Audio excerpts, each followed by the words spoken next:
August 21 तारिख में भारत बंद होगा रायगड़ा जिला बीएसपी संपूर्ण समर्थन। सुप्रीम कोर्टर एससी एसटी कोटा परिवर्तन राय को विरोध करी आसंता 21 तारिख में होगा भारत बंद डाकरा को रायगड़ा बीएसपी पार्टीर पूर्ण समर्थन करने सह रायगड़ा जिला संपूर्ण बंद कर जिला बीएसपी सभापति श्री जीतू जाकासिका एक प्रेस मीट माध्यम सूचना देछंती। प्रेस मीट रे बीएसपी जिला प्रभारी शिव प्रस्का, सीनियर लीडर पूर्णचंद्र टाकरी, नारी नेत्री बासंती कुटरुका, उपसभापति जगम बेणिया प्रमुख उपस्थित रही। रायगड़ा जिला प्रतिनिधि शिव प्रसाद पाढ़ी रिपोर्ट न्यूज 24 ओडिशा। समस्त को जय भीम। मो Jitu जाकिस्का Bahujan Samaj party Rayagada district president. आज आमर रायगड़ा बीएसपी यूनिट तरफ आज गोटे प्रेस विवृत्ति माध्यम संदेश देवाई चाहे। आपण मैंने जानी अगस्ट 1 तारिख दिन माननीय सुप्रीम कोर्ट एसटी एससी मानक उपरे कोटा भितर कोटा क्रिमिलियर व्यवस्था जो लागू करने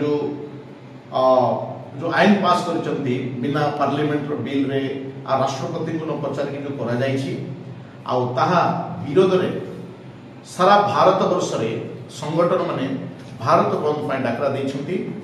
आउ 21 अगस्त तारिख दिन से बंद डाकरा को आमे से बंद पालन को हमर बहुजन समाज पार्टी तरफ हमको निर्देश दिया जायछि। हमर बीएसपी पार्टी रो सुप्रीमो बहन मायावती जी एवं राज्य सभापति आदेश क्रमे आज आम सूचना देवाई चाहूँ। आमर रायगड़ा जिला बहुजन समाज पार्टी शाखा तरफ 21 तारिख में होगा जाऊा भारत बंद आंदोलन को आम पूर्ण मात्रा रे समर्थन करूँ आउ शांतिपूर्ण भाव में करूँ आउ कौन आमर सरकार संपत्ति को नष्ट करिवार नहीं आउ श्रृंखलित भाव में पीसफुल भाव में आमर बंद को आम जल्द आम सपोर्ट करूँ। पूर्णचंद्र टाकरी रायगड़ा जिला बहुजन समाज पार्टी सीनियर कर्मकर्ता। गत अगस्ट 1 तारिख में मानव सुप्रीम कोर्ट जो निर्देश देते एससी एसटी रिजर्वेशन उपर जो क्रिमिनल लगे कोटा भितर कोटा ये गोटे जाति को जाति सहित झगड़ा कर व्यवस्था ये बिल्कुल असंवैधानिक।